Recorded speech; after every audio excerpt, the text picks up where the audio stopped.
wyraźnie oznakowane wyjścia awaryjne. 2 wyjścia awaryjne przez drzwi. W razie potrzeby kamizelkę należy włożyć przez głowę, a następnie owinąć dłuższy koniec taśmy wokół pasa i umieścić końcówkę taśmy w uchwycie.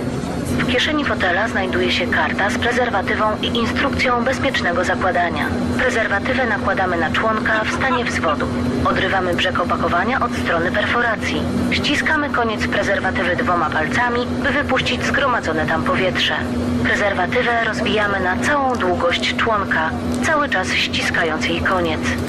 Po wytrysku należy wycofać członek, przytrzymując mocno prezerwatywę przy jego nasadzie. Wykorzystaną prezerwatywę należy wyrzucić do śmietnika.